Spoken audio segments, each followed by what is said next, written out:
Good evening, everybody. I'm Vishal here. I'm really happy and excited to be with you all today. And we will discuss today about the portrait photography. And I look forward to this session. And I hope that after this session, you should really have something worthwhile to take back with you. So let's start with the session. A very warm welcome to all of you, and I appreciate you guys taking time out to attend this workshop with me. Thank you so much. All right, so a little bit brief about me. I'll just give my introduction, and I'm a mentor with Nikon School for last 6 years, and I've taught over 5,000 students so far during my photography workshops. My Udemy courses have got over 18,000 students. There are 35,000 subscribers, mainly photographers, on my YouTube channel. I have founded a company called as Moments Photography in Gurgaon, and I've also authored a book on photography, which is Click You, and which is available on Amazon.in.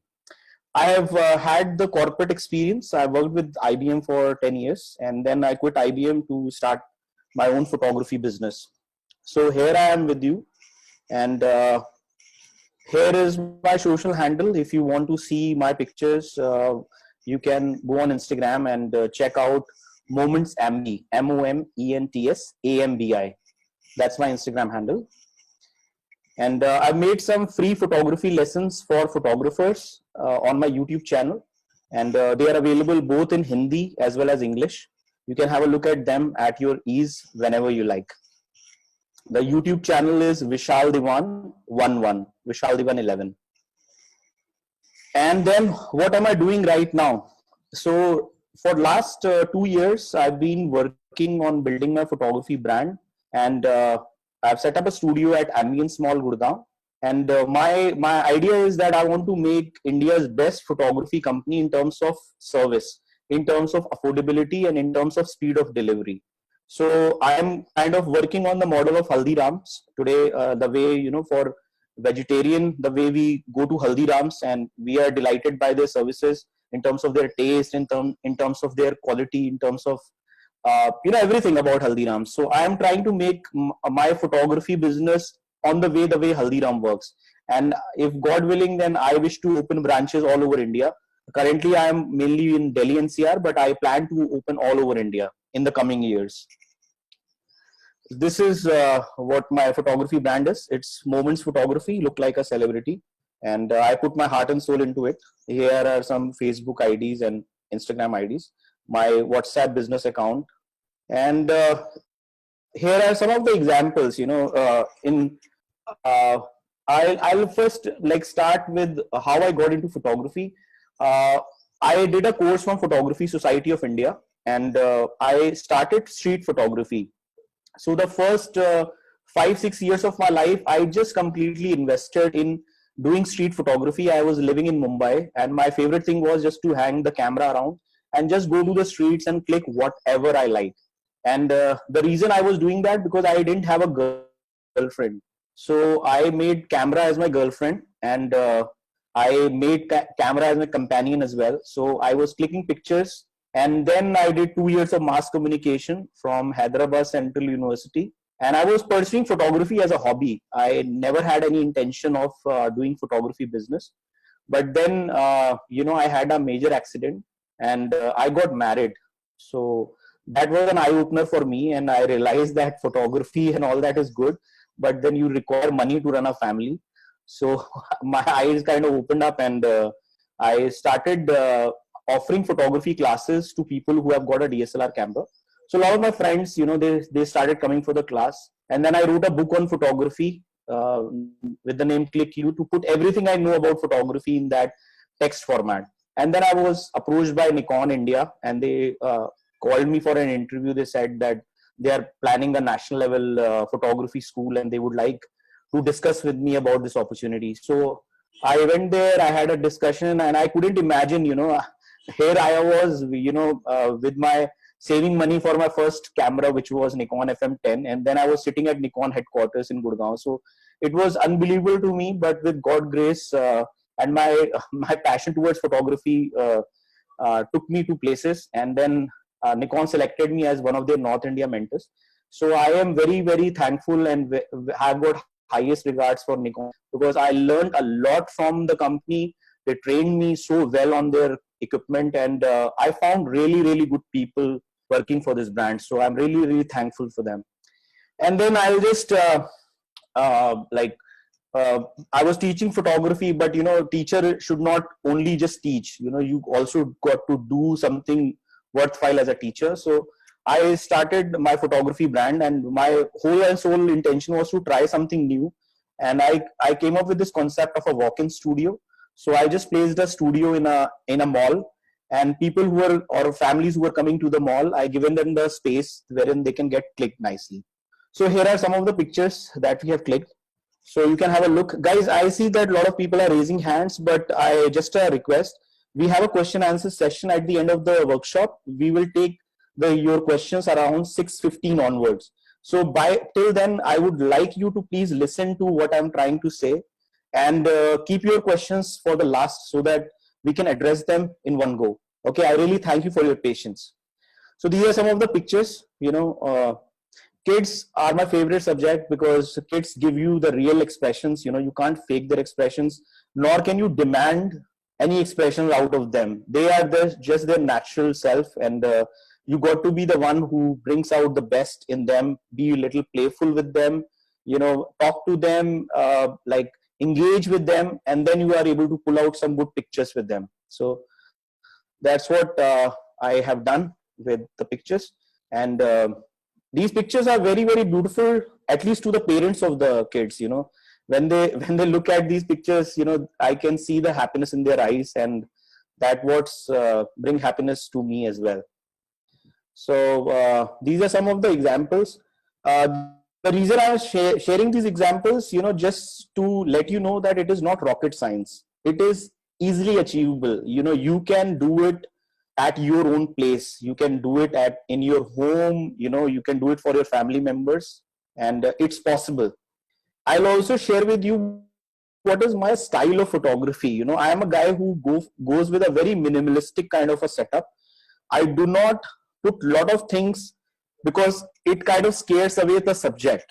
So this picture that you see over there, this guy has got an aperture on his hand. You can see that aperture rings on his hand. And I clicked him just with the natural light. There is sunlight coming from one side of his face. That's it. So this is, again, this is one of the pictures. It is used with studio lights. And when it comes to studio lights, I do not use a lot of lights. I'm a guy who loves just one light setup. That's it. At the most, I might bring one more extra light, but most of my pictures, in fact, 90% of my pictures, you will see either they are used with just natural light, which is sunlight, or in most cases with one studio lights if there is no sunlight available, and then I would have probably used so these are all natural light pictures. This is again a natural light portrait. So this is just asking the subject to try something different, with the flower. So this is one of the pictures. This is outdoor portrait. This is again a studio light picture with just one single light. That's all. So here, this is a personality portrait of a sports person. Her name is Nitya, and she's a national level skates player. So I made a profile at my studio. So this is just against a white background. That's it. And I've just requested her to pose as if she's really doing her stuff, the way she does it. So this is one of the pictures. So here, like when the subject is kind of, getting ready or kind of taking her space, I've just taken the picture, because this is more of a candid shot when the customer will never give you a face like this, like she's getting ready and we're clicking the pictures. So here is a very well calculated, like a sitting pose, smiling picture. So this is again one of the pictures here. Okay, look closely. This guy looks very similar to Ranbir Kapoor, don't you think? So this is one of my customers over there at my studio. Here is a young guy getting clicked. Now here I just wanted to tell you guys that you must get clicked when you are young. There is no point you are depriving yourself, even though you are a photographer, but you must get yourself clicked, because this time the youth never returns back. and this is the time you should be, taking a lot of pictures. So here was a bodybuilder. So I clicked him. One more. And I have a lot of inclination towards musicians, and I really like to click their pictures the way, musicians get clicked in America or any other popular country. So this is some of the pictures that I have clicked at my studio of musicians. And the beauty about them is that they have got very beautiful equipment with them that can be used as a prop. So I don't have to invest much. They just, like, this guy is a drummer. So he came with this particular prop with him. All I have to do is just place him right, request him to kind of give me some really beautiful expression on his face, and he was able to do it. So these are the kind of pictures. This guy almost looks, I find this guy looking like Kenny G, So these are all pictures of a band. And then, of course, there are bride portraits. A lot of people who are into wedding photography, they would know that, they click bride separately, they click bride portrait, that they click groom portraits, and then they click the couple portraits together, then they click the family portraits together, then they click the group pictures with the couple. So essentially, in my opinion, everything is like portrait photography. Even if you say that you are clicking a landscape picture, but at the end of the day is a portrait picture of that particular nature. If you're clicking a mountain or you're clicking a beach, to me it appears that you are actually making a portrait of that thing. So I usually bring the portrait photography aspect into everything, be it wedding photography, be it kids photography, be it even when you are doing product photography for that matter. So essentially you are kind of showcasing the beauty of the product in the picture. So overall, I find that portrait photography is that what goes on in most of the photography. So these are some of the pictures, guys. Hope you like them. This was a very beautiful, a couple that came to my studio. So I just shared this as well.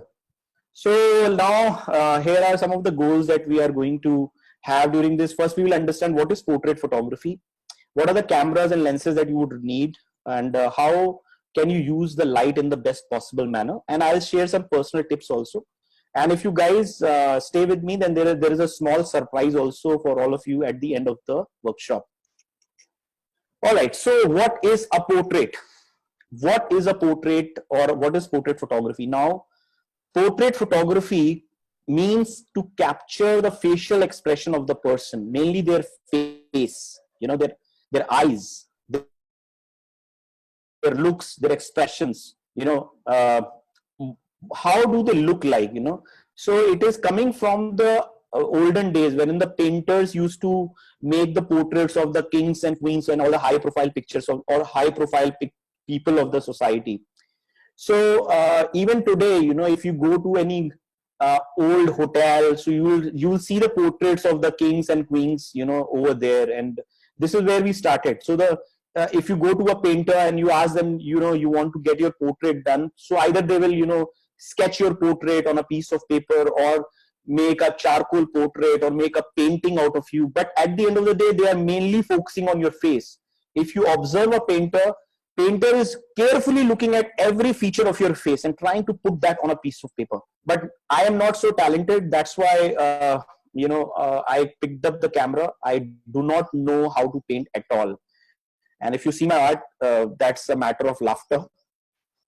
And portrait photography essentially means that using the camera to do the same thing. Portrait photography is to capture the character, the beauty, and the personality of a person in one photograph. Okay. So guys, here I am not talking any bookish definition of stuff. I am just telling you my take on portrait photography. And as any art form, it is debatable.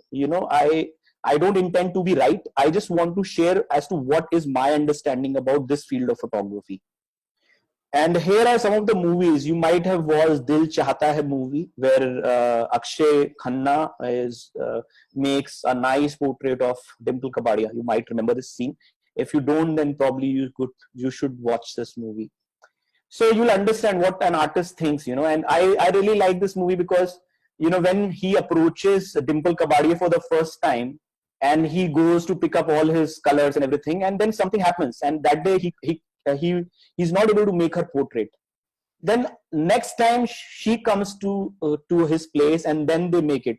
So just observing this particular act of someone getting ready, all dressed up, sitting on a stool, and the painter is looking at her carefully, like observing every minute details of her face, and then just putting that imagination onto a canvas. It is a superb thing, even to observe this thing happening. So this is what I have an example.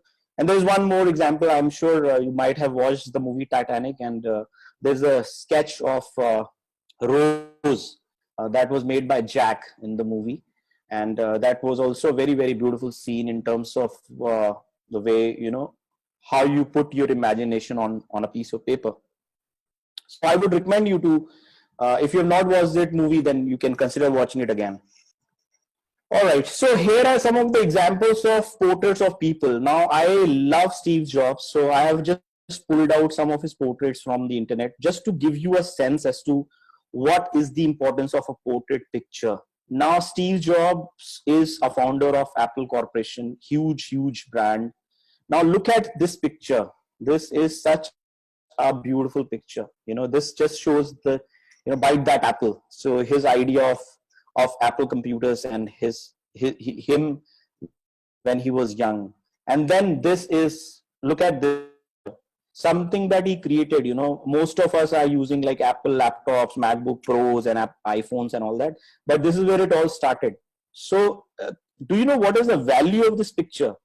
This is such an amazing photograph, and I mean, it's worth millions of dollars. Just this picture alone, So then this is young Steve Jobs, and then here old Steve Jobs.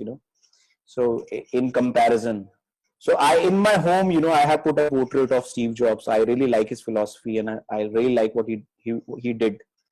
So, but I have pulled it out because to showcase what portrait photography is, and to be honest with you, we do not take photography very seriously in terms of portraits, but if you go today and you go and you search like I want best 10 pictures of Steve Jobs, then probably you will not find them because nobody clicked him, so well. But it essentially that we do not have too many pictures of people on the internet as well. So it's important whenever you are getting an opportunity to click a person, you have no idea, where that picture will be used and how much value it will carry at a later stage. And here we come to a personality portrait as well. So every human being has a personality. They have a liking towards something that is unique about them, something that they do with passion and love. Now, every human being has a liking towards something. So personality portraits really means when you click that person with things that they love, like a person, likes to play guitar. So when they're playing their guitar, essentially they are in their best mood at that time. So you click that person while they are playing the guitar. It would lead to a very beautiful personality portrait of theirs. Okay. And then here is a good portrait that shows them doing their thing, be it reading a book, playing a mouth organ, riding a bicycle, or playing golf. So essentially here, this is a small tip, instead of just asking your subject that, hey, smile at the camera or look at me and look that side. Most important is that you know your subject very well. You know what their aspirations, what their interests are. And whenever they're doing what they're interested in, you should click them right there. Like I know a lot of my friends, they have passion towards bikes. They invest a lot of money onto buying all high-end bikes and all that. So when I have to click them, I click them with their bikes while they're riding or make them pose next to their bike. So that would lead to a part of their personality also in the picture. So that's my personal take on it. You can reject it as well, but you can use it as well. And here is a small exercise I would like to give you. I would like you to just search photos of your favorite celebrity, whoever it is, Bollywood star, Hollywood star, sports person, anyone, and study those pictures. I would like you to download those portraits and study how those pictures were clicked and how can you replicate them, or how can you click other people in that same format. So now I would like to just take you what is the power of a portrait, how powerful portraits can be. And when a person is no more, then all we have is their photograph as a memory. So even their normal photographs look so powerful because they are not there, and we cry, we pray, we shout, but those people cannot be back. Okay, but they're only photographs that we have right now. So recently we lost a very versatile actor, and I have just downloaded some of his pictures. So I'm talking about Mr. Irfan Khan. So look at these portraits. How do you find them?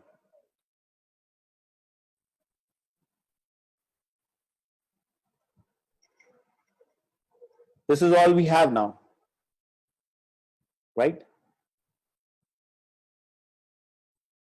You can see for yourself. They bring the feeling of that person back, even when we just look at these pictures. It's so beautiful.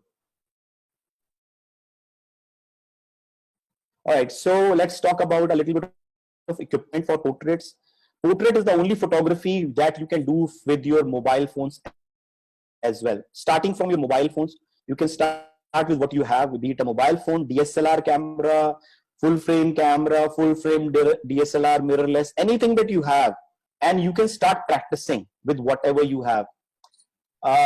And with that particular practice, you can reach to the next level. There is a saying in photography, your first 10,000 photographs are your worst. Your first 10,000 photographs. So you have to click as many pictures as possible, and every picture has to be unique. It should not be that you have clicked one person and you've just clicked that person again and again and you count that as like 10,000. No, every person you click, and you click every photograph in a unique manner. Then you go to a level wherein you can start producing really, really beautiful portrait pictures of people. Start at home. Start clicking your family members, especially kids. Kids are the most beautiful subjects to click. Make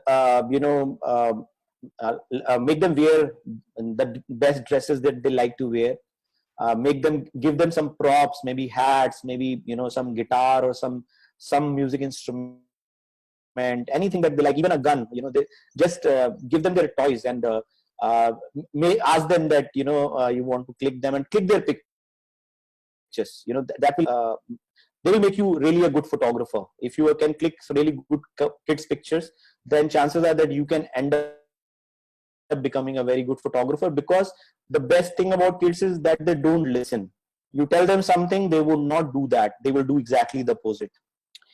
So one more thing, that we should click more and more people when they are young and alive and kicking, when they are when they're in their full spirits.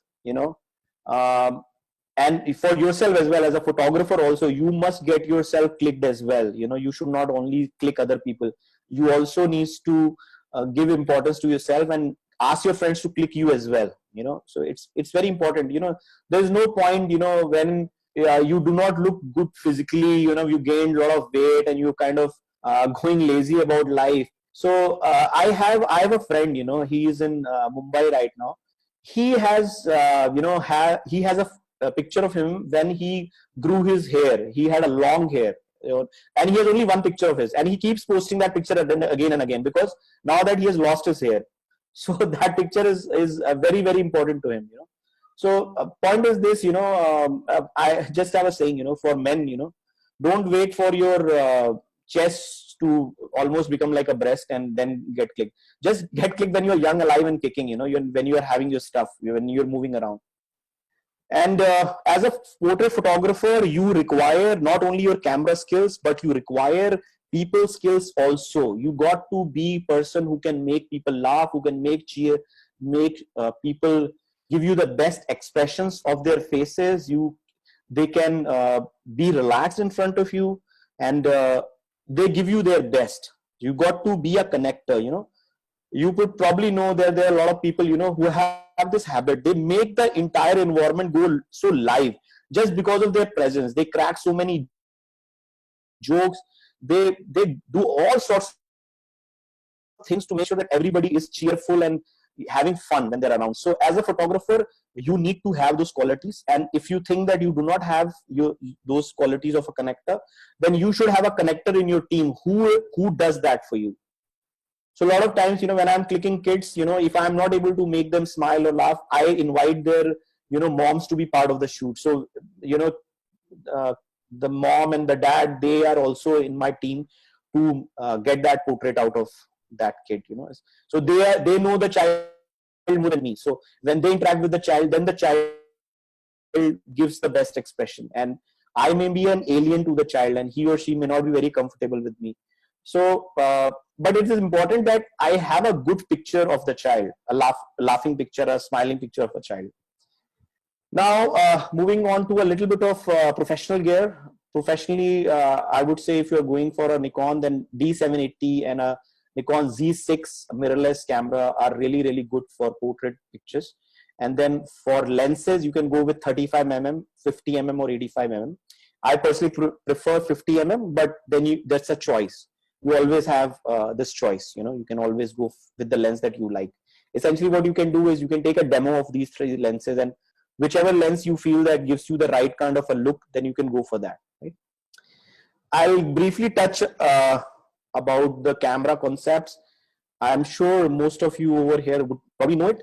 So for a photograph, you require a light source, and it hits onto the subject, and then, the light goes into the camera, and through the hole it goes into the camera. It's called the aperture. And then we have the time that we give to the camera, which is called the shutter speed. So essentially the picture gets recorded on the sensor. So this is how it looks like. And I'm sure you must have attended the basics of photography with Nikon, and you probably know about it. But people who have not attended it, it's important that you should know what is an exposure of a camera. How, like, this is an overexposed picture. There is too much of light in the picture. This is underexposed picture. There is less light in the picture, and this is called a balanced exposure. That means the picture is good from end to end. You can see all the parts of the picture. So your first job as a photographer is, how do you get here? How do you get to a balanced exposed picture every time when you click the shutter button? When you click the camera, it should usually lead to a picture like this. So here are the setting your camera for a portrait photographer. So image quality, you have to watch. It should be on RAW. You have to watch the picture control. It can be on standard. It can be on portrait. It can be on vivid also, depending on the look that you want. Then focus modes, focus area modes, exposure mode, shutter speed, aperture, whether you want to keep the ISO off, whether you want to use the active delighting, and whether you want to play with the exposure compensation. So we will touch these topics in the coming slides. But very important it is, if you are going for a long trip on your car, there are a lot of things that you check before you even bring your car on the road. You check whether there is enough fuel. You check whether there is enough air in the tires. You check whether there is water bottles in the car. Same way, when you're taking pictures, you got to make sure that everything is set right before you begin the shoot. Everything on your camera should be perfect. Your batteries should be charged. Your car should be empty.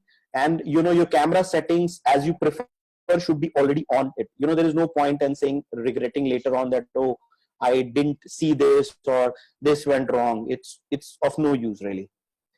So here is the exposure triangle. It's a mixture of aperture, shutter, and ISO. And aperture really means the hole in your lens that lets the light in. Shutter speed means for how much time the shutter is open. And ISO means the ISO sensitivity. That if most of the times we click with a lower ISO of 100, and if the light is less, only then we increase the ISO to the level wherein we are able to get the right exposure in the picture. I hope you guys are with me, and this is all making sense to you, and I hope I have your attention. So this is a aperture. It's just the hole in the lens through which the light travels. Okay, like this picture, you see that the background is blur and only the subject is looking clear. It is because the f-stop or the aperture is kept as f2.8. That's the reason. So whenever you have to blur the background, you keep your aperture at a lower f number like f1.8, f1.4 or f2.8. These are the aperture you should select so that the background goes blur. There is one more like this slide. So the top image that you see, everything is clear. So for a picture like this, you have to select an aperture of say f9, f10 or f11. Like there is a saying in Hindi na, 9-2-11 Holi है. So 9-2-11 मतलब जो aperture की reading है जिसमें आपको end to end सब कुछ ठीक दिखता है. So that is what you can use. But in the below picture, you see that only one particular thing is clear. Rest everything is blur. So for that, you have to select an aperture number of say f1.4. So these are two examples. Now here is one more example. So the first picture, you see that the background is blur, and the second picture, the background is clear. So this is what happens with the aperture. Okay. And in most of the portraits pictures, like see this f2.8, so only 1% in the middle is clear. But as we go on increasing the aperture, you will see the other subjects also appearing clear. Okay. So side by side, if you compare, there's one picture with f2.8 and there is a second picture with f32. So that's the kind of difference, Are you able to see it? Okay, so f2.8 and then going up to f32. You see them side by side? Okay. Here we go. This is f2.8 and this is f32. So usually most of the portraits, we keep the background blur. That's why I recommend that you should use an aperture of f2.8 or below. Say for example, f1.4, f2.8 or f1.8. These are the aperture that gives you the background blur. There is one more picture over here, just an example. Okay, here is one more wildlife picture for you. So all clicked at lower aperture number, as in f number around say 2.8 or 1.8, like that. Here is the scale for you, the aperture scale.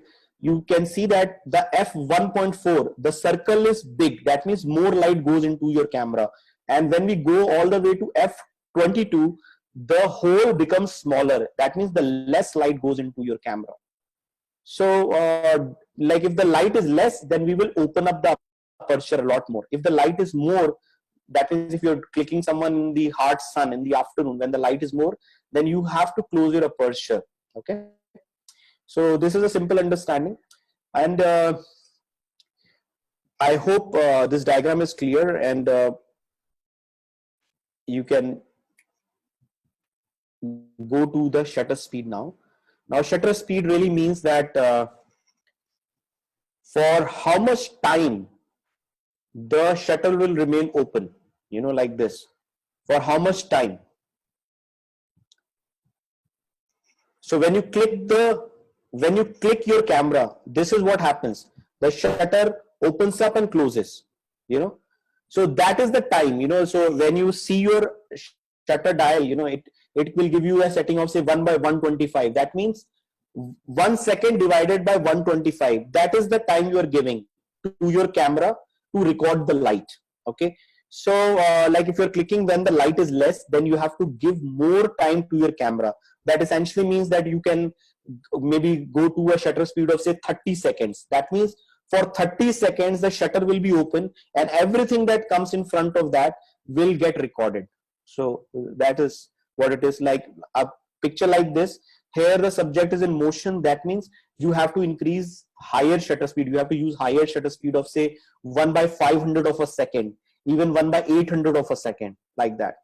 So this is what the role of the shutter speed is. It kind of freezes the motion. For most of my portrait pictures, the standard shutter speed that I use is 1/200 of a second. So again, this is a high shutter speed picture. For this you would probably need a shutter speed of say 1/500 of a second. So here is the shutter scale, from left to right. From left, we have a very high shutter speed of say 8,000 of a second, and all the way to 30 seconds. So, you know, when the light is less, that is when you give more time to your camera, you know. So understand it this way. Say, for example, in the morning, when you fill your bucket to take bath, when you fill your bucket with water, if the water pressure is more, then you would need less time for the bucket to fill.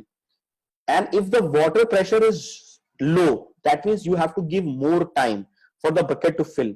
In the same manner, the shutter speed works. When the light is less, that means when you are talking about early morning, like say around sunrise, little before sunrise, or maybe you're talking about after sunset, say around like say 7:30, 8 o'clock, right? So here the light is less, so that means you will have to give more time to your camera. Now, in shutter speed, what happens is, if you are clicking a subject who is moving and you click your subject with a slow shutter speed, you will end up getting a blur picture. So you have to use high shutter speed for moving subjects. Usually portrait pictures, you know, the subject is usually still, they are posing at you, they are smiling. Usually I prefer 200 speed is good, but if I'm clicking kids who are moving around and, you know, just going and doing their stuff, then I might have to increase the shutter speed of say 1/400 or 500 when I'm clicking them in the outdoors using the natural light. And here is the third leg of exposure triangle, which is ISO. So ISO, as I've explained you, that if the light is less, only then you increase your ISO. ISO is coming from the older term, which was film speed in the olden days. So if we are clicking in the afternoon, then I need a low ISO film, like say 100 ISO film. And if I'm clicking in the night, then I might require a higher ISO film, which is 400 ISO. Now, with what happens with the ISO, that if the light is less, then you require higher ISO, right? Same way in our DSLR cameras, now there is no films, but the concept of ISO is still there. It really means is this, that for most of the pictures you should select ISO as 100 because it will lead to the best image quality. And if your light is less and your pictures are looking dark, that is only when you can increase your ISO and you can get the picture look the way it is to your human eyes. So this is ISO. It is called sensitivity of the image sensor towards the light. And here is the example of how the increasing the ISO leads to grains in the picture. Like if you look at ISO 100, the picture is looking quite good in terms of quality. But if you keep increasing the ISO, you go to say 25,600 ISO, then you see the digital noise. So essentially, we keep the ISO as low as possible. We try to control the picture with the use of aperture and shutter. But if you're not able to do that with aperture and shutter, only then we use ISO as an emergency brake. You know, the way emergency brake is there in the car, you don't use that every now and then. Only in emergency you use it. Therefore, you try to adjust the exposure of your picture with aperture and shutter. But in case you are not able to do it with that and you have to increase the ISO, only then you have to go to ISO as your last resort, not the first, always the last. ISO speed needs to be raised always the last. So here is one recap, again showing the same thing of exposure triangle, the aperture, shutter and ISO. Aperture controls the depth, shutter controls the movement, and ISO controls the light sensitivity. Okay, so it's a recap. Now we move to the second important lesson in this particular workshop, which is focusing. How do you focus your subject? How you make sure that your subject looks sharp in those pictures? This is a very, very common problem with photographers. They tend to get the pictures, but the pictures are not very sharp. So this can only be done when you know how the focusing is done on a picture. So let's say there's this bird, okay? You're pointing the camera at the bird. When you press the click button half, then you will see this bird gets clear. And when you press the complete button, that means you get the picture of the bird. So you will see certain points glowing in your camera and you see that the subject is coming clearer. So this is how the focusing is done on most of the cameras. but there are two settings that you should be aware. One is the auto AFS, when you are selecting the focus mode, and if your subject is still, that means they are not moving, that means you have to use a focus mode of AFS. I also refer this as auto focusing for still subjects.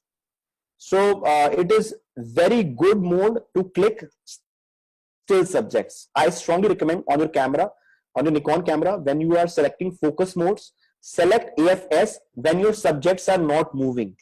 All right. And then there is one more mode which is called the AFC mode, which is auto focusing for continuously moving subjects.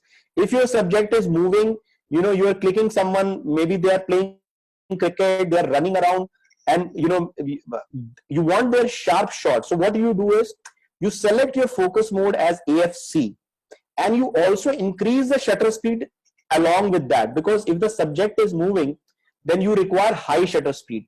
So you select AFC and make sure that your shutter speed is around, say, 500 of a second, 1/500 of a second. That means you will probably end up getting a good sharp shot. But if your subject is moving very fast, then you have to increase your shutter speed even more. Okay. So I usually go with the currency notes. You know, in Indian currency notes, you have a 200 rupee note, you have a 500 rupee note. We also had like 1000 rupee note earlier, and we have a 2000 rupee note. So first of all, if your subject is moving, go to 500 of a second. If you get a sharp shot, awesome. If you don't get a sharp shot, then increase it to say 800 of a 1000 of a second. If most likely you should get a sharp shot now. But even if the subject is going fast, then you can go to say 1/2000 of a second. Now nobody can predict as to what speed will get you the right picture. It is only with trial and practice you get the results. But the rule of thumb is this, that if the subject is not moving very fast, like say someone is walking, you can get that sharp shot, say, in 1/500 of a second. If someone is running, then you can shot in 1/1000 of a second. Now if you're clicking like say there is a car racing going on and the cars are moving very fast, then you might want to use a shutter speed of say 1/2000 of a second, even 1/4000 of a second for that matter. But the focus mode that you will keep for moving subject would be always AFC. You know, it's very important. So there is one more setting which is called focus area mode, and you know, it's important that you should select single point. Most of the photographers, they select single point and they lock it when they're clicking the still subject. I usually prefer this setting most of the times because it helps me to do precise focusing. I keep this central point onto the eye of the subject and then recompose the shot to get the results. Now with the advanced cameras like Z6, this can be achieved by using the camera itself. Camera itself can recognize the eyes and, you know, it can focus over there. But it's something that you should be completely aware that how the focus area mode works. And focus area mode, you know, is when you are clicking moving subjects. So moving subjects can be clicked with the, you know, with the dynamic tracking of say 9 points, 24, 21 points, like that, right? So it's important that we use that, right? Okay. So here we go. All right.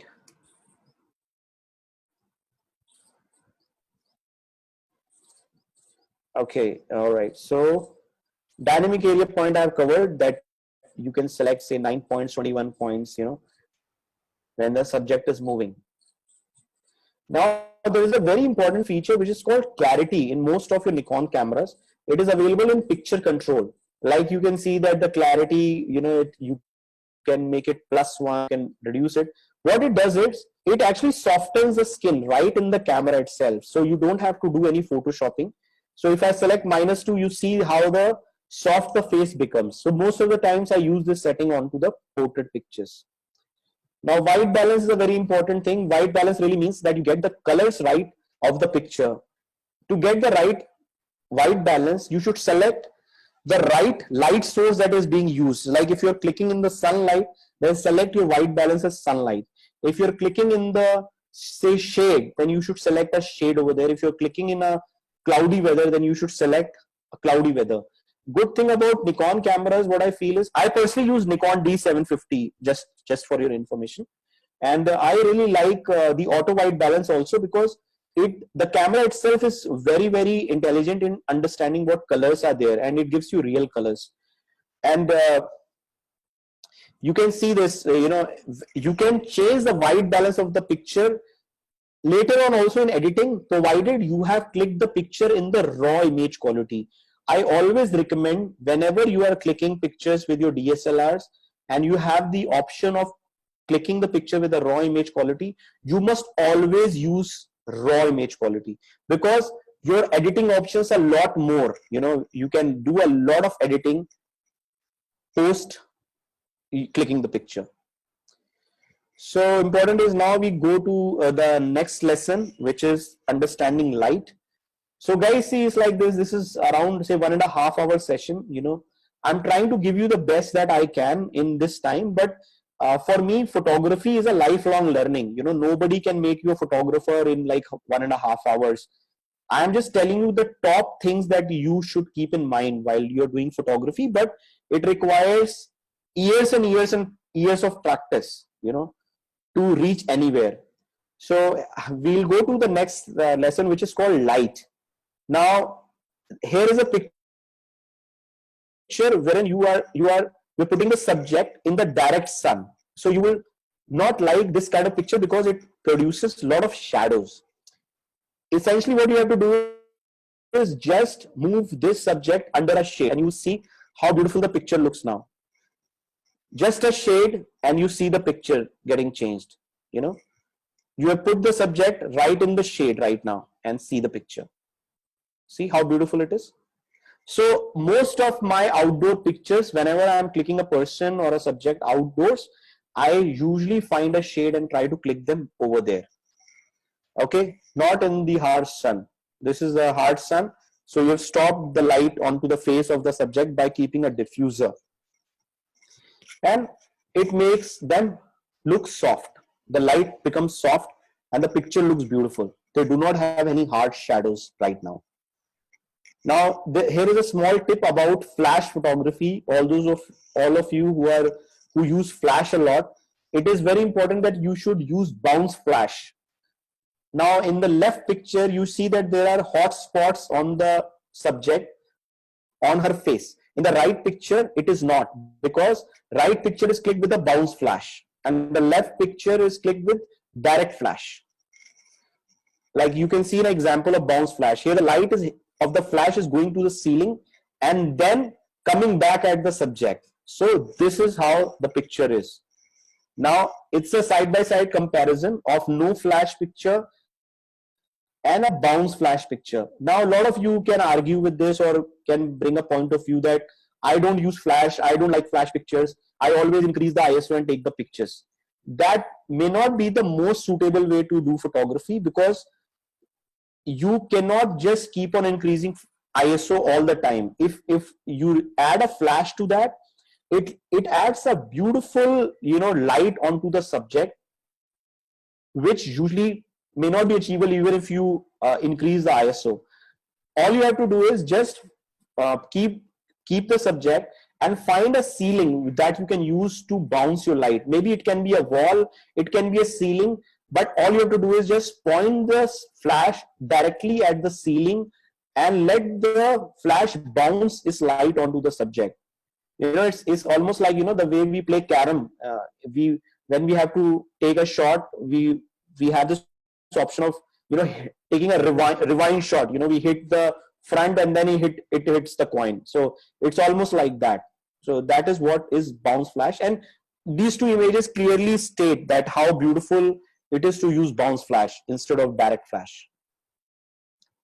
So here are the settings as well given to you, that shutter speed was 1/200, aperture was 4.5, and ISO again 250. All right, so here is important discussion about RAW. It is very important to keep raw image quality because it gives you the uncompressed output of your camera, which can be edited later.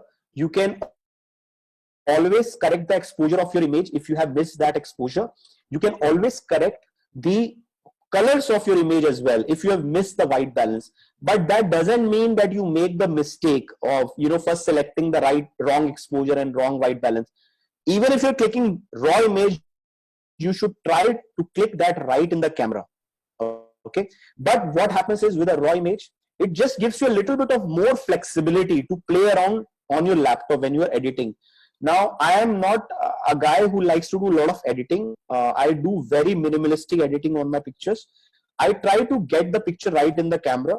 If I don't get it right in the first go, I might give a shot again and I try to take the picture again till the time I get it right in the camera. So that's my way of doing it. But yes, every person has a different style. Some people are very high on editing. So even if they have not produced very good image on the camera, they can do photoshopping in a way that it really is amazing after editing. But that is not what I like to recommend.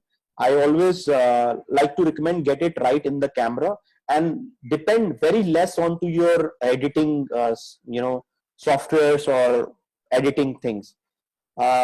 And just focus how you can get the right exposure in the camera, you can get the right colors in the camera.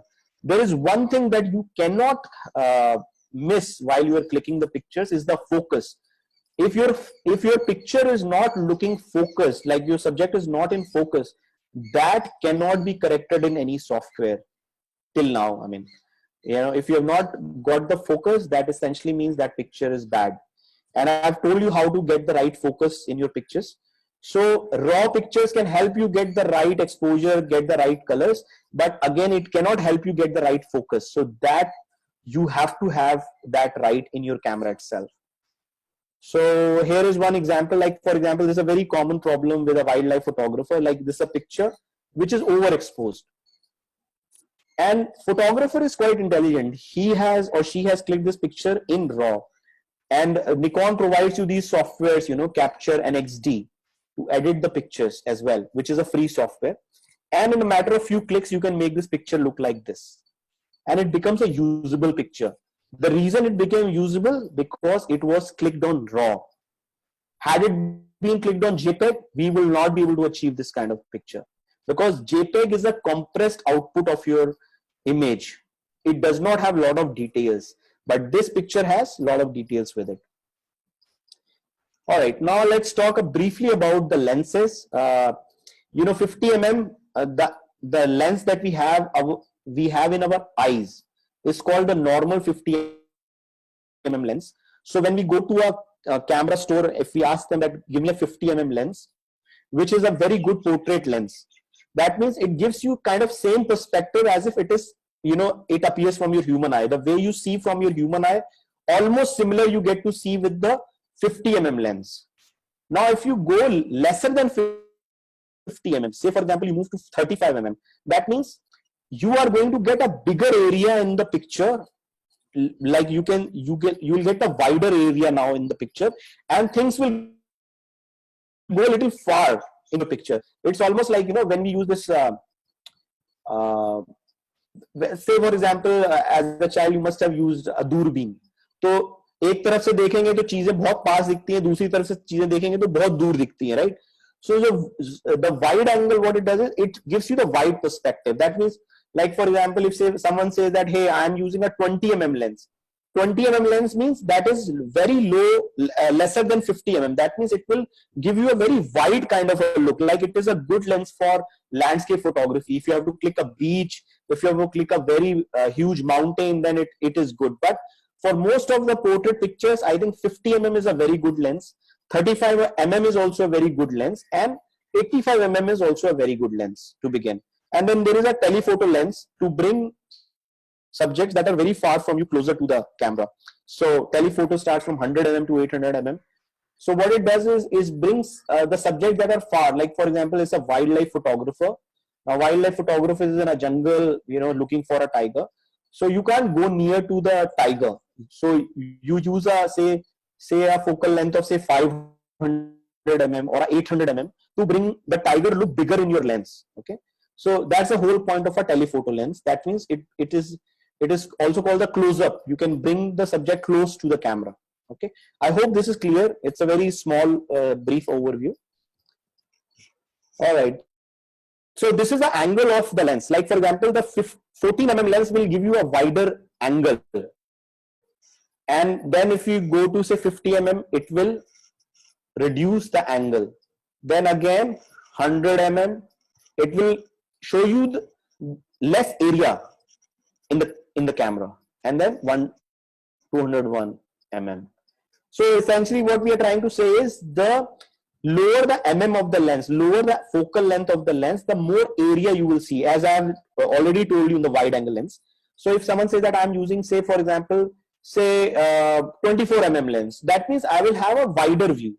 And if someone says that I'm using a 500 mm, that means I will have a very narrow view. I will have a very small portion appearing in my camera. So that's how it is. Now this is again one important thing. Like we have this is a very standard lens, standard KIST lens that we get. Usually this is the first lens that we get. So 1855. So 18 mm is the wider side of this lens, and 55 mm is the most, you can say, the tele side, the close-up side of your lens. You know, so you can see the angle of view as well. So 18 will give you more area, and 55 will give you lesser area. Okay. So that's what the mm does. Okay. So now this is a very short and sweet diagram as to what all things a photographer should know.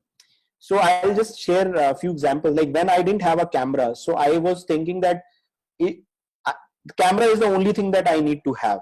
Once if I have the full frame camera, then the world is mine. I can be an amazing photographer. So I bought a full frame camera.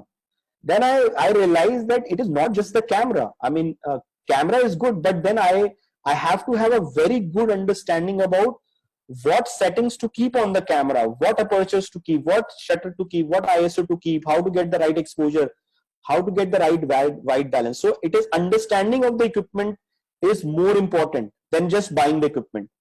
And then comes the lighting, which is the most important aspect in photography, because photography is for about two words. Photo means light and graphy means drawing. So photography essentially means drawing with light. So the cameras that we use, they do not understand the subjects. They understand only the light. They only read the light. So it is very important that we understand how the light works. What is soft light? What is hard light?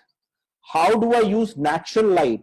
How do I use window light? How do I use flashlight? How do I use studio lights? So it requires a lot of effort and also time to practice these things. So you get better with practice. More pictures that you produce, the more skilled you get. So lighting is a very important thing. And then some shortcut tips that can help us produce really good pictures. So I'll share these tips in a while. But important thing I'm trying to say is this, that a lot of people make this mistake that, they just go and say that, hey, I want to just buy a Z6 or I want to buy a 780. This is a new camera. I want to buy it. What they forget is that camera will help them produce pictures, but it is their skill that is more important than just buying a camera. Important is that we should invest more time in clicking pictures than just buying a camera and just keeping that in a cupboard. That's of no use. I know a lot of photographers who can produce amazing pictures only with a DX camera also. And I know a lot of photographers, they have all high-end 5 lakh cameras, 5 lakh rupee cameras, and they can't produce anything. They just have camera as a showpiece or as a equipment to show off. So as a photographer, I would just give you a tip that if you're using a camera, try to click pictures every day. No day should go wherein you have not taken any picture. Do not make this as like the day I will get a project, the day I will get a wedding project, or day I will click someone's pre-wedding, only then I will just pick up my camera. you have to understand clearly, you know, if there is a cricket match, so if India goes and India is playing against Australia, they do not go on the match, they practice every day before the match as well to win the series, right? And the more they practice, the more chances of their winning the match is higher. So same way with photography. I try to emphasize, like, do anything, you know, like right now we are in a lockdown, which is a tough thing. But even if I'm indoors, I try to make some time lapse videos of the clouds moving, and I try to click some pictures of flowers around. Maybe try to make some videos. But the point is just this, you know, if you have a equipment, you have a good camera with you, bring it to use every day. If you're able to just follow this step of practicing every day, no one can stop you, no one can come in your way. You will end up becoming an awesome photographer, that I can promise you. All right, here is one more. Again, portrait photography outdoors. Look for a shade, click people in a shade. So you can use an aperture priority mode, which is not every time is necessary. I usually shoot in manual mode. So aperture priority or manual mode, both are perfect. Widest aperture, you can use an f1.4 or f2.8 to get that, you know, background blur in your pictures. And focal length of at least 50 mm. You can use a 50 mm lens. The beautiful thing about portrait photography is that there are lenses available at a very less price. Like a 50 mm lens, if you're buying a 50 mm lens, it is not very expensive. You know, you can invest on a 50 mm lens. That is certainly I can recommend. And watch the background. The background should be clear. You know, it should not have a lot of distractions in the back. So this is some elements of a good photograph. All right. So first of all, correctly exposed. I mentioned that the brightness of the picture should be perfect in the camera. White balance, you should watch out. With Nikon cameras, even auto white balance works beautifully. But still, you should be aware of how to use the right white balance. Now, in white balance, I would like to tell you that every light has got its own temperature, which is measured in kelvins. So, like there can be a light where the temperature is, say, 5000 Kelvin. So if you select 5000 Kelvin, it will give you the right colors. So, you know, most of the light companies, sometimes they put that Kelvin temperature onto the light. Like when you see on the light, there is a temperature mentioned. You can put the exact Kelvin and you will get perfect colors. So you can explore white balance as well. But the rule of the thumb is that you should always click on raw image quality, so that even if your colors are not so good in your camera, you can always alter them onto the editing. You know, you can always get them to the right colors. Compose properly, that means do not have anything extra in your pictures. Always have something that is part of the picture. I can give you an example. Like, for example, say you are clicking your family member, you know, and you're clicking a family picture, but there is a stranger next to your family, and you know, he or she is also part of the picture. That means it's a bad picture. You have not watched that there is some extra person outside your family that is also becoming part of the picture. So you should compose it perfectly. You should really see what is there in your camera. Okay, what is there in your lens? What composition you are making. Do not have any distractions. Just focus, go closer to your subject, and make sure that only your subject is there in your photograph. Give some meaning to your picture. Do not make it boring. Make it interesting. Okay, and make it different from others. If you have seen a picture of a person and you are clicking the same person, try to create something really beautiful, something different. You know, I can give an example that I had this opinion that I want to click my customers with a saxophone. I had this feeling that I want to click a couple where the guy is playing a saxophone and the girl is just hugging him and all that. So I invested on a saxophone. I got a saxophone for my customers so that I can elevate that quality. Now they may not get that saxophone pictures anywhere else because I only have invested on it. So that's all. Essentially what I'm trying to say is that how can you be unique and how you can be different from others. That's the whole thing. And here are some quick settings like raw image quality. When you are setting for portraits, raw image quality plus fine if you like. Even I prefer only raw also, but you have the both option. You can go for raw plus fine as image quality. Low ISO of 100. Focus mode of AFS if your subject is still. Most of the times portrait pictures, subjects are still, like you are clicking them in a setting, they are sitting or they are posing. AFS is good, right? But if you're clicking a subject who is moving, then you will quickly switch to AFC. Picture control in Nikon cameras, I find standard is a very good picture control. Most of my pictures are on that, but you can also use vivid if you want something more saturated in terms of colors. So I keep shuffling between standard and vivid when I'm clicking outdoors. Most of the times I shift to vivid, but it's a personal choice. You can always explore it.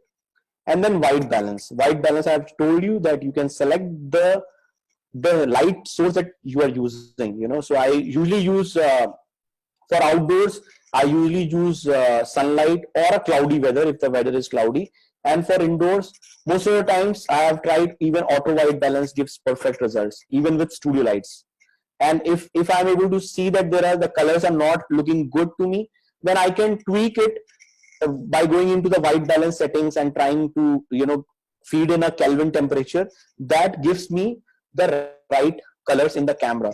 But as I've said, good thing is that you can always shoot on raw and you can change it at a later stage in editing. In editing, I can also share with you that the best software to use for editing is Adobe Lightroom. Lightroom is a software by Adobe, and it's a beautiful software to do editing. So if you're serious about editing your pictures and all that, then you can invest your time into Adobe Lightroom as well. And here are the final quick tips which I would like to share with you. When you are starting portrait photography, go near a window in your home wherein you see the sunlight coming, and keep your subject near to the window.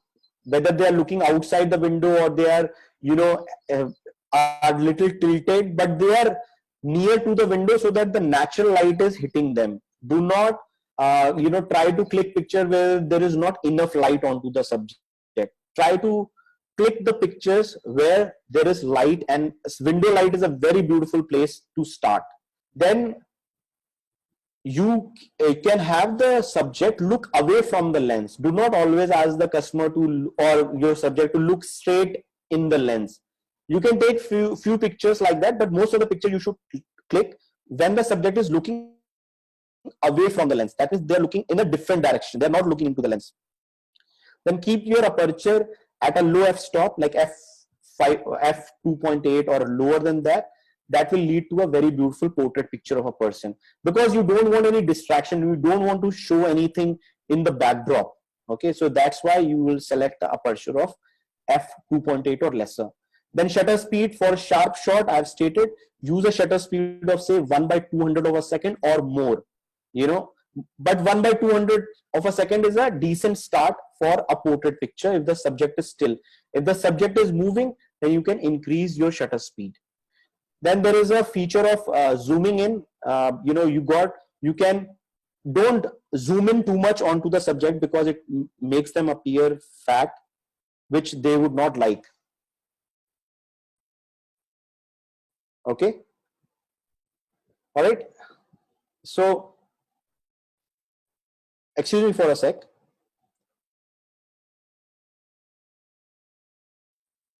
Okay, good. So zoom out a little bit and select a focal length of say 50 mm or lower. I'm talking about when you are using a kit lens. Like for example, I'm using say 24/120 kit lens on a D750. So I will not like to click people at 120 mm. I like to click them at a 50 mm, a little lower than 50 mm. So it will make them look slimmer, which is something that they will like. And then click them from a distance.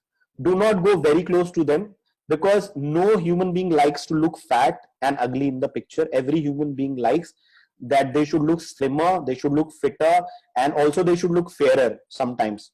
So you got to achieve that in the camera. All right. So I think this is it. Well, this is what I could come up with at this moment, and I like to thank all of you for your time that you've invested with me, and I hope you gained something important. And now I am open to any questions that you may have.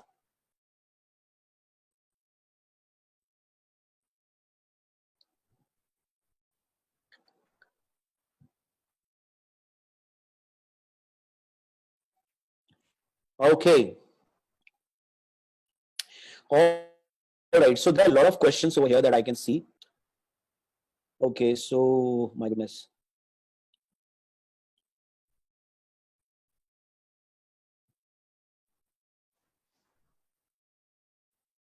Okay. So here's a question from Yogesh. He says, how do we make people comfortable before we shoot them so that they come out best? So this is a very good question. Well, see, I've told you this about, people skills, how you interact with your customer, how do you make them comfortable. What I follow is I treat them like a friend, I talk to them like a friend, I make them comfortable. I talk about their interest, and I try to cheer them up. I have this feeling, when I'm clicking a like a person who is not smiling. So I just ask them, like, when was the last time you smiled? And if I say a line like that, then they end up smiling. And you got to be very like, it can't be planned. You got to just come up with something that can cheer up people and make them look good in the camera.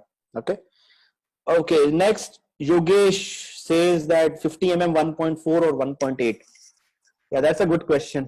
So I would recommend start with 50 mm 1.8, because it's a very economical lens right now. And if you are able to make some good stuff out of it, then you can always upgrade. See, it's like this, there is no end on spending on the equipment. You can spend as much as you like, but important thing is that how much have you practiced. See, again, I'm coming back to that example of pen and handwriting. You can invest on the most expensive pen, but if your handwriting is not good, it's of no use. Work on your handwriting, because handwriting is the key.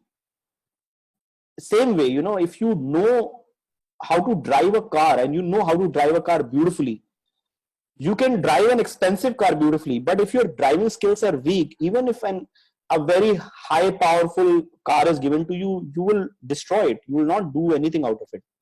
So that's my take on it. I'm just being very candid. When people go to buy a 50 mm lens, they ask the shopkeeper, like, give me a 50 mm. So the shopkeeper, when he says that there are two versions of 50 mm, 1.8 and 1.4, which one do you want? Most people say that, yeah, give me the one that is more expensive, without really understanding what it is. So it really means this, that 50 mm 1.4 essentially will do more background blur than 1.8, and also 1.4 is more expensive because the glass element will be of higher quality than 1.8. So you should be clear about that, right? Now, there are a lot of questions, guys. Most of them I think I was able to answer. And okay, so here is a question from Nidhi. She's asking, what's my Insta handle, which I have kind of stated as well. It's Moments Ambi, MOMENTS AMBI. Oh my goodness. So there are a lot of questions flowing in today. All right. Okay, so here Siddesh is asking why RAW is important. I think I've answered this to you, because RAW gives you the best output of your camera. And raw image is like this, say for example, if you like potato, if I give you a raw potato and if I give you a boiled potato, with boiled potato you can just eat it, but with a raw potato you can do a lot of stuff. You can boil it and get all the options of the boiled potato, but you can make some vegetable also of the potato. You can, during Holi you can write 420 and like put it on your friend's t-shirt, during Holi. So there are multiple use of a raw potato. Same way with photography, raw image can be edited and can be made into a lot beautiful picture by using the tools of editing that I've told you, Lightroom, Adobe Lightroom. But if it is a JPEG pictures, there is very little room for editing. So that's why raw pictures are important. I always recommend that you should click on raw. That's the thing. Okay, so there are a lot of questions. Friends, I think most of these questions I have answered during my workshop, during this content, because most of the questions that I am seeing over here, they're out of the content that I have shared with you. Okay. Okay, so Sharad Gupta is asking me, it's a portrait workshop, but all the basics are being covered. Yeah, that is true, Sharad. Because a portrait photography requires very good foundations of the basics, and because this particular workshop has audience from all directions, although we believe that they are aware of the basics, but it is very important that we revise the key items for all of them. Like aperture plays a very important role in portraits, same way the shutter speed, and same with the ISO. So it is just to revise the content for people who are not aware. And as I've said, that photography is a lifelong journey. I can't train you as a photographer in 1.5 hours. I can just share you what I know in the simple possible manner, and then it is up to you to take up the best part of that presentation and use it in your own profession. Okay, all right. And for people who are struggling with the basics, I have told you that I have a YouTube channel. So if you, Dipankar is asking me, YouTube channel, so I have shared with you, my YouTube channel is Vishal Diwan 11. So you can just search for Vishal Diwan on YouTube and you will find a YouTube channel which will also have basic sessions over there. And you can learn everything about basics of photography for free of cost, sitting at your home. And guys, I really thank you all, because you are investing on your skills. And trust me, these skills that we are sharing over here, these are very, very important for you as a photographer. Okay, so a lot of people are requesting for the live recording of this video and they want to watch it at a later point as well. So I hope this will be shared on a YouTube channel. Don't worry about that. You will get that information. Okay, so Swati has asked that what light equipment one should use at the beginning. So one should use natural light at the beginning. Use sunlight. I've told you, use window light, and then you graduate to flash photography, use flashlight. You get serious about it, then you can use also say Elinchrom studio lights and all that. But start with the sunlight, natural light.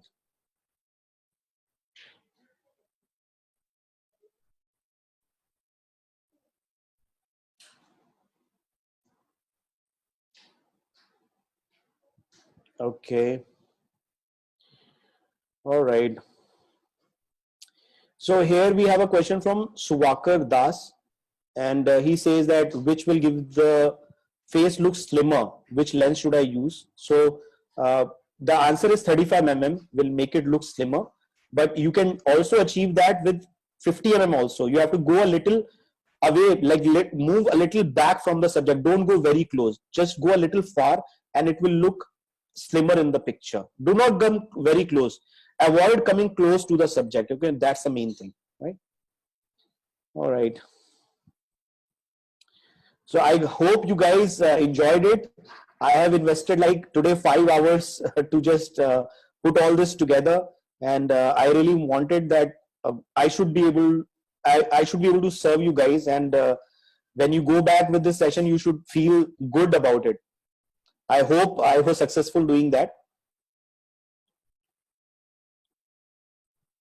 Okay, so there is a question: how to click raw pictures? So there is an image quality as raw. When you are clicking a picture, left side you have an option which is says image quality. Select raw over there. You'll get that. Okay. Yeah. So person is asking me, can the portrait be done with Nitin is asking, can portraits be done with 1855? Absolutely, yes, it can be done. Portraits can be done with any lens. It doesn't have to be that you only have to have a portrait lens. You can always start with 1855. It's a very good lens to start.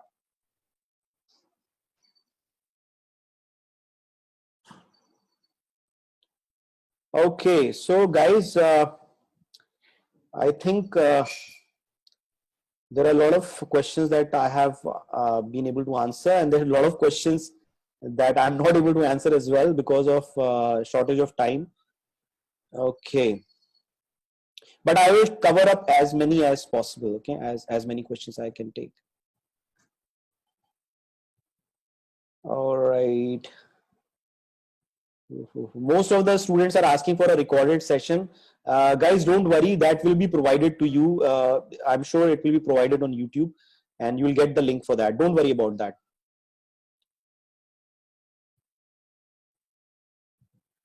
Okay, so here Himanshu is asking, can I use a telephoto lens for portrait photography? Yes, absolutely, you can.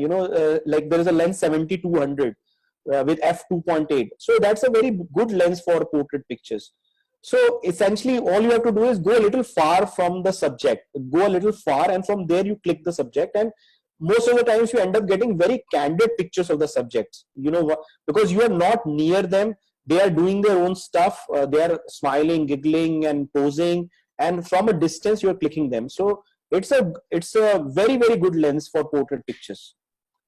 Okay.